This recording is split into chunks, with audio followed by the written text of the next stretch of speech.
কি দাঁড়ান, এই যে এদিকে এদিকে আসেন। আমি আপনি না জি বলুন। সারাদিন এখানে দাঁড়িয়ে থাকেন কেন? এখানে আমরা তো এখানে আড্ডা দিই আর কি। রাস্তাঘাটেতে ভাবে আড্ডা দেওয়া ভালো না, এগুলো তো ভালো ছেলেদের কাজ না। কিছু বলবেন আমাকে?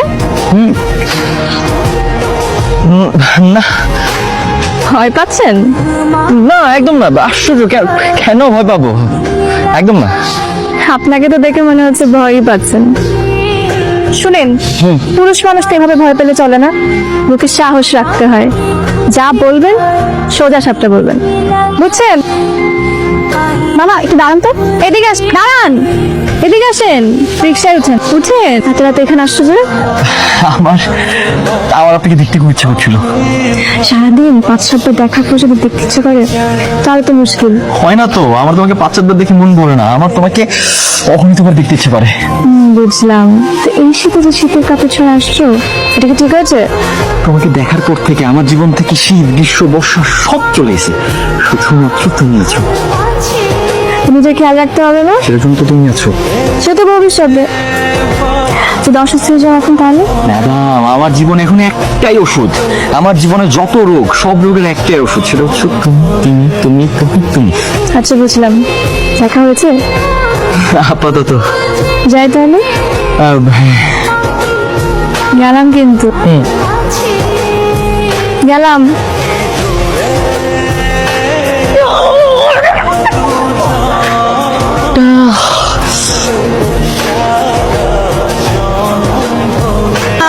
শোনো না, তুমি এত কিছু এত কষ্ট করে কেন কিনতে গেলে? আমার তুমি ছাড়া কে আছে? তুমি আমার সাথে কথা বলবে কেন? তুমি এখানে কি করতেছো? কেন আসছি? তুমি আমার সাথে কোনো ধরনের কোনো যোগাযোগ করতেছো না কেন? তুমি আর কিছুদিন ওয়েট করতে পারলো না? ওয়েট? কিসের ওয়েট? আমি প্রত্যেকটা দিন মরি তোমারে দেখার জন্য, তুমি একদিনও আমাকে দেখতে চাও না। অপেক্ষা থাকা মানে তুমি আমার সবগুলো প্ল্যান তুমি বেঁচে দিলা। প্ল্যান? কিসের প্ল্যান? আমি কোনো প্ল্যান ট্যান বুঝি না।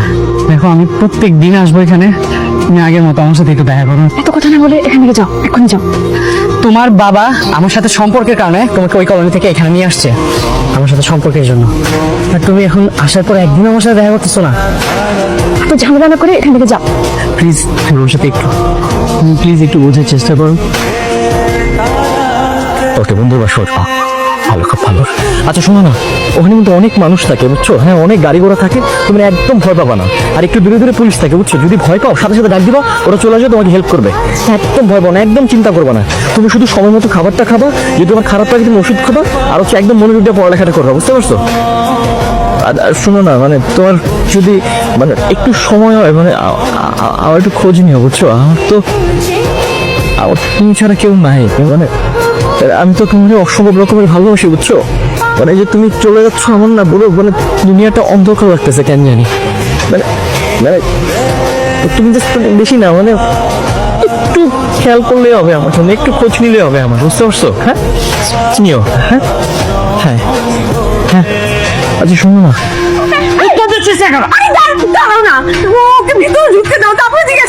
কথা বলবে না তুমি? তোমার আজকারা পেপে আজকে ওই অবস্থা হয়েছে। তুমি জিজ্ঞেস করো, আমার সারা জীবনের সঞ্চিত টাকা দিয়ে তোমার জন্য গয়না কিনেছিলাম, সেই গয়না নাই। এই গয়না কোথায়? বল বল করে কেন তুই আর এই বাড়িতে আসবি না? তুমি কোনো কথা বলবে না, আজকে তোমার জন্য এই অবস্থা হচ্ছে। তোমার গয়না নাই, ওকে বলবো এই বাড়ির 30 ওরা যেন আর কোনোদিন না আসে। ঢাকায় মেডিকেল কোচিং ভর্তি হয়েছে। তুই তোমারে আলু দেখা আর একটা পুলার লোকে ভাইয়া গেছে, কেন দেখ হাজার বেচার পারবি না একটা। তুই এর বাপ, এলাকার লোকজন সবে তোরে খুঁজতেছে। তুই তুই গাড়িতে তুলে দিয়ে আসছিস, পালাইতে সাহায্য করছিস। তোমার সাথে পরিচয়ের মুহূর্তটা আমার জীবনে অনেক কঠিন সময় ছিল। অন্তিকের সাথে সম্পর্কটা বাবা মা মেনে নিতে পারেনি, তো তাই তোমাদের এলাকাতে আসতে হয়। তোমার সাথে পরিচয়ের পর আমার জীবনের সবচেয়ে সুন্দর মুহূর্ত কেটেছিল। তুমি আমাকে শিখেছো কিভাবে ভালোবাসতে হয়, কিভাবে ভালোবাসার মানুষকে আগলে রাখতে হয়। বিশ্বাস করো, আমি সত্যি তোমাকে ভালোবেসেছিলাম, কিন্তু অন্তিক যখন ফিরে আসে আমি ওকে ফেরাতে পারিনি। কেন জানো? ওর সাথে বেড়ে উঠেছি তো, ও আমার প্রথম প্রেম।